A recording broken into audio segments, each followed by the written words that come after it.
Livro Uma Vida com Propósito, Dia 8. Você foi planejado para agradar a Deus. Tudo criaste, todas as coisas, e é para o teu agrado que elas existem e foram criadas. Esse versículo está em Apocalipse 4:11. Em Salmos 149:4 diz: O Senhor está contente com o seu povo. Você foi planejado para agradar a Deus. No instante em que você chegou a esse mundo, Deus lá do céu, como testemunha invisível, sorria ao assistir o seu nascimento. Ele quis que você existisse, e sua chegada lhe deu enorme prazer. Deus não precisava criar você, mas decidiu criá-lo para a satisfação dele. Você existe para benefício, glória, propósito e prazer de Deus. Dar satisfação e viver para o prazer de Deus é o primeiro propósito de sua vida. Quando você entender plenamente essa verdade, jamais voltará a se sentir insignificante, pois isso prova o valor que tem. Se você é assim, importante para Deus, e se Ele o considera valioso o suficiente para mantê-lo consigo por toda a eternidade, como você poderia ser mais importante do que já é? Você é um filho de Deus e proporciona prazer ao coração dele, mais do que qualquer outra criatura. A Bíblia diz: Deus já havia resolvido que nos tornaria seus filhos por meio de Jesus Cristo, pois esse era o seu prazer e a sua vontade. Um dos maiores dons que Deus lhe concedeu foi a capacidade de apreciar o prazer.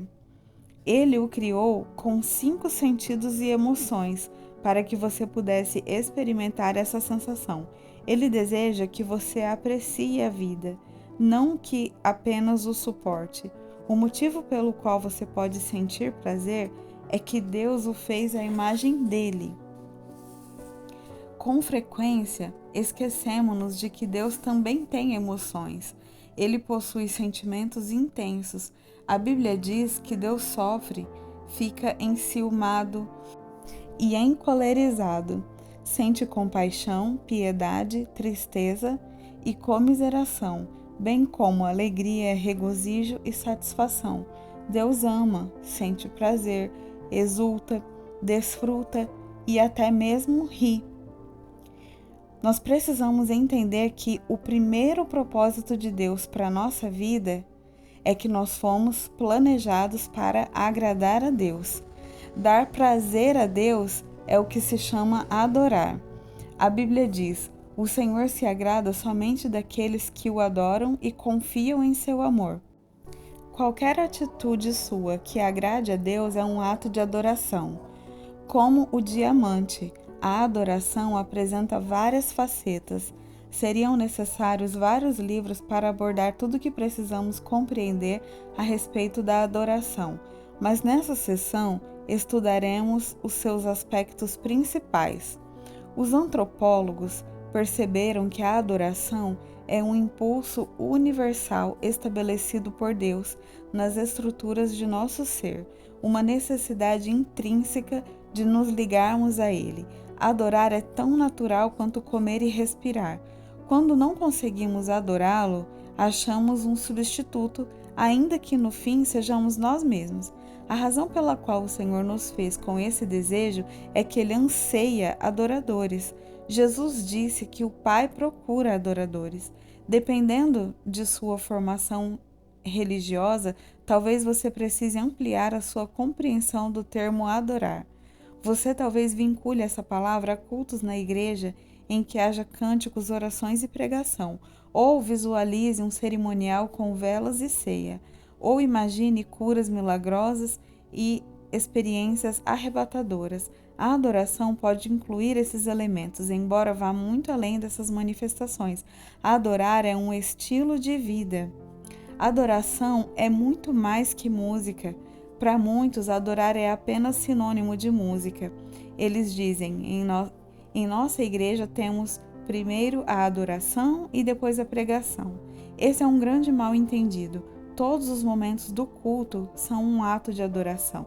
A adoração, a leitura da Bíblia, os cânticos, a confissão de pecados, o silêncio, o ato de orar, a pregação, fazer anotações para o estudo posterior, ofertar, o batismo, a ceia, assinar um cartão de compromisso e até mesmo cumprimentar os outros adoradores. Na verdade, a adoração é anterior à música. Adão adorou no Jardim do Éden, mas não há nenhuma menção à música até Gênesis 4:21, que foi quando nasceu Jubal. Se a adoração fosse somente música, então os que nunca se utilizaram da música jamais adoraram. Adoração é muito mais que música. Mais grave é quando se utiliza o termo adoração em alusão a um estilo musical específico. Primeiro cantamos um hino, depois uma canção de louvor e depois uma adoração. Ou gosto das canções de louvor mais rápidas, mas prefiro as canções de adoração mais lenta. De acordo com essa convenção, se uma canção for rápida, alta ou tocada por instrumentos pesados, podemos classificá-los como louvor, mas se for lenta, tranquila e intimista, talvez acompanhada por um violão, então é adoração. Esse conceito de adoração com relação à música é equivocado, embora seja muito comum. A adoração não tem nenhuma relação com o estilo, volume ou andamento da música. Deus ama todos os tipos de música porque Ele inventou todas elas, rápidas e lentas, altas e suaves, antigas e modernas. É provável que você não goste de todas, mas Deus sim. Se são oferecidas ao Senhor em espírito e em verdade, então são um ato de adoração. Os cristãos frequentemente discordam do estilo de música a ser utilizado na adoração, defendendo com entusiasmo os seus estilos preferidos como se fossem os mais bíblicos ou os mais reverentes. Mas não existe um estilo bíblico, não existe notas musicais na Bíblia. Hoje nem mesmo temos os instrumentos utilizados nos tempos bíblicos.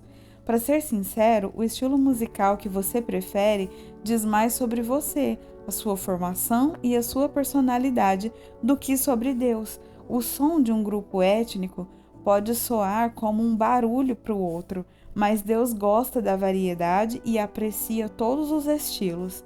Não existe nada que possamos definir como música cristã. Existem apenas letras cristãs. É a letra que torna uma canção sagrada e não a melodia. Não existe melodias espirituais. Se eu tocasse para você uma música sem a letra, não haveria como saber se é ou não uma canção cristã. A adoração não é para benefício próprio. Como pastor, eu recebo bilhetes com os dizeres: amei a adoração de hoje, foi muito bom para mim. Esse é outro mal-entendido a respeito da adoração.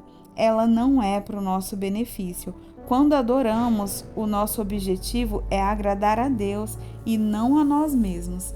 Se você alguma vez já disse: não aproveitei em nada a adoração de hoje, então você adorou pelos motivos errados. A adoração não é para você, é para Deus. Claro que a maioria dos cultos de adoração contém elementos de comunhão entre os irmãos, de edificação e de evangelização. E existem benefícios na adoração, mas não adoramos para nossa satisfação. Nossa motivação é glorificar e agradar ao Criador. No capítulo 29 de Isaías, Deus reclama de uma adoração hipócrita e sem entusiasmo. O povo estava oferecendo a Deus orações repetitivas, louvor falso, palavras vazias e rituais humanos, sem que o significado fosse levado em consideração. O coração de Deus não é tocado por uma adoração meramente tradicional, mas por paixão e compromisso.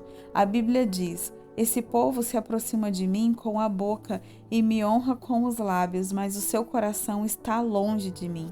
A adoração que me prestam é feita só de regras ensinadas por homens.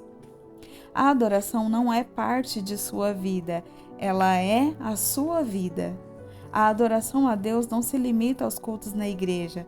pois nos foi dito: estejam sempre na sua presença, e seja louvado o nome do Senhor desde o nascer até o pôr do sol.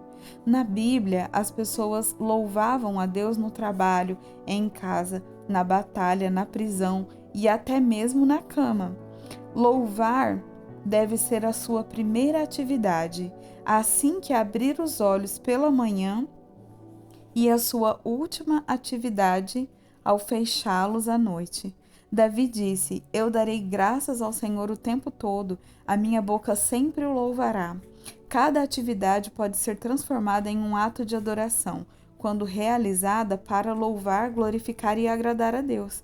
A Bíblia diz: assim quer vocês comam, bebam ou façam qualquer coisa, façam tudo para a glória de Deus. Lutero disse: um ordenhador pode tirar o leite das vacas para a glória de Deus. Como é possível fazer tudo para a glória de Deus? Fazendo tudo como se estivesse fazendo para Jesus e mantendo uma conversa contínua com Ele durante a atividade. A Bíblia diz: tudo o que fizerem, façam de todo o coração, como para o Senhor e não para os homens. Esse é o segredo de um estilo de vida em adoração: fazer todas as coisas como se fossem para Jesus.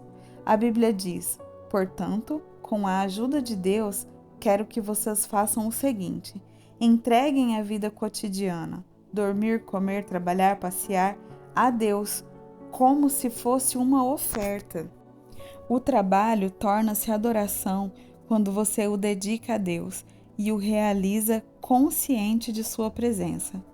Logo que me apaixonei por minha esposa, pensava nela o tempo todo, no café da manhã, dirigindo para a escola, assistindo às aulas, na fila do supermercado, abastecendo o carro. Eu não conseguia parar de pensar nessa mulher. Constantemente falava comigo, mesmo a respeito dela, e ficava pensando nas coisas que eu mais amava nela. Isso me fazia sentir perto de Kay, mesmo quando nós estávamos separados por vários quilômetros de distância e frequentávamos faculdades diferentes. Pensando nela constantemente, eu estava permanecendo no seu amor.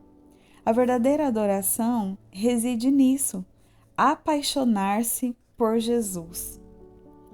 Quando nós nos apaixonamos por Jesus e temos a adoração como um estilo de vida, não existe mais vida secular e a minha vida com Deus. Nós passamos a ser tudimista, aonde tudo pertence ao Senhor.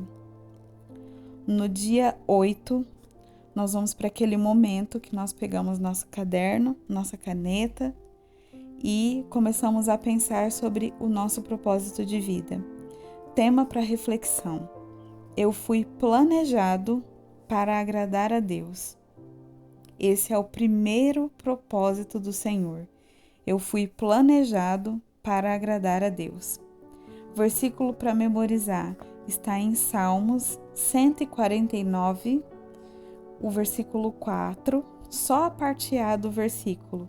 O Senhor está contente com o seu povo. Essa é fácil, né, gente?